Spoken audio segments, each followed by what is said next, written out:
Kadang-kadang si pasangan ini udah sampai di rumah, kemudian baru nelpon dia, "Dok, kira-kira kalau berhubungan seksual boleh apa enggak?" gitu.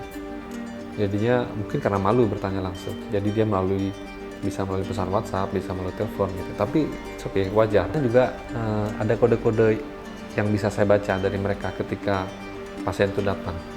Jadi kadang-kadang mereka saling lirik-lirikan, saling pandang-pandangan karena malu-malu untuk bertanya hal ini gitu. Ya itu wajar gitu, karena di masyarakat kita membicarakan hubungan seksual ini memang hal yang sedikit agak tabu, tapi harus kita jelaskan agar hubungan seksual di antara mereka tetap terjaga. Jadi hubungan seksual itu ibaratnya seperti kebutuhan biologis yang memang harus tetap terpenuhi walaupun sedang hamil.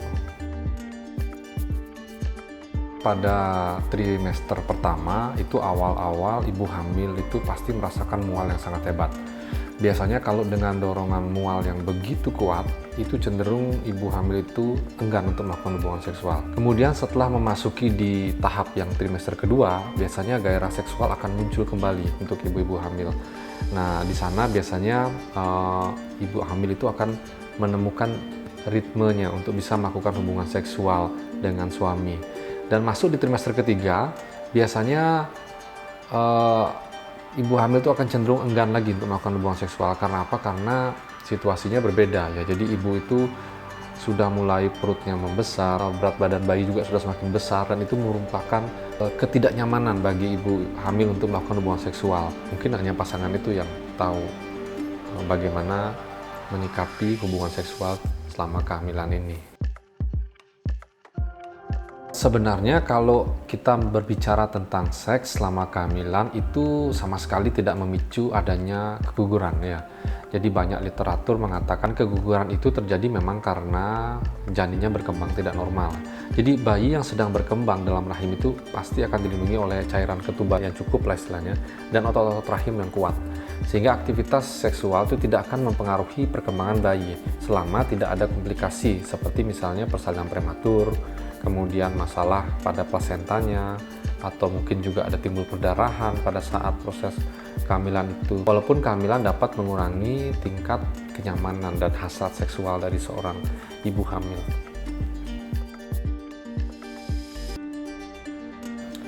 Jadi stimulasi payudara, kemudian orgasme wanita, dan hormon-hormon tertentu yang ada di air mani atau sperma itu yang kita sebut dengan prostaglandin itu dapat memicu kontraksi ringan.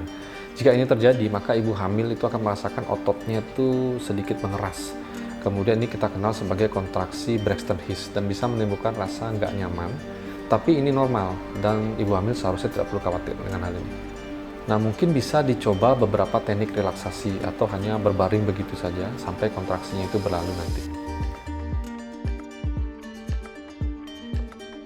Itu sebenarnya posisi ini tidak terlalu menjadi patokan ya, sehingga seharusnya posisi berhubungan seksual yang nyaman itu berbeda-beda antara ibu hamil yang satu dengan yang lainnya.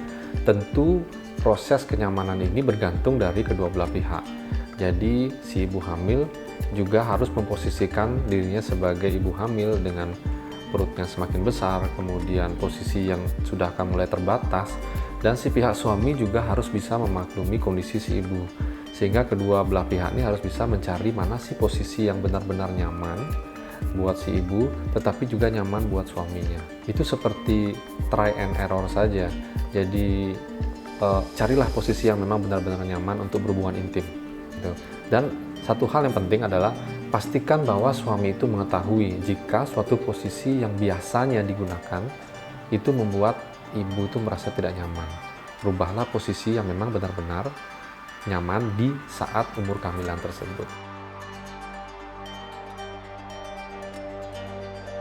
Penggunaan kondom pada ibu hamil dalam melakukan hubungan seksual sebenarnya lebih kepada mencegah terjadinya penularan penyakit seksual ya. Jadi banyak sekali ibu-ibu hamil itu yang bertanya apakah kondom ini harus digunakan selama berhubungan seksual. Kondom ini sebenarnya tidak wajib dikenakan ya. Walaupun ada beberapa literatur yang mengatakan bahwa kondom ini bisa mencegah terjadinya paparan mulut rahim itu dengan sperma. Yang notabene sperma ini kan mengandung prostaglandin yang memang bisa memicu timbulnya kontraksi palsu bagi ibu hamil itu, sehingga perutnya kram-kram gitu pada saat selesai berhubungan seksual. Tidak apa-apa, ada lebih banyak keintiman yang bisa diciptakan selain daripada seks ya. Mungkin ibu hamil sebaiknya lakukan sharing kepada pasangannya mengenai kekhawatiran yang bisa mungkin muncul, supaya si pasangan atau si suami ini memahami bahwa kekhawatiran si ibu hamil dan bisa menyampaikannya pun secara terbuka dan penuh kasih sayang. Coba menemukan cara lain untuk melakukan making love itu ya, jadi mencintai atau bercinta gitu. Jadi hal yang penting adalah komunikasi atau menyampaikan perasaan dari ibu hamil ini kepada pasangannya, termasuk kapan dia akan berhubungan, kemudian apakah mood dari kedua belah pihak ini sudah muncul. Nah, pada saat hal itu sudah ada, barulah hubungan seksual itu bisa terjadi.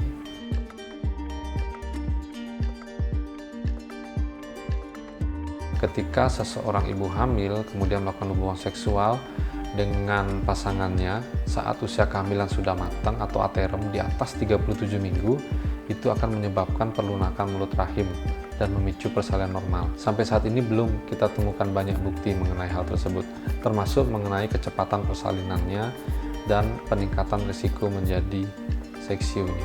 Mungkin yang menjadi titik poin dari video ini adalah lakukanlah komunikasi ya, komunikasi yang baik terhadap pasangan itu akan memberikan efek yang luar biasa sekali.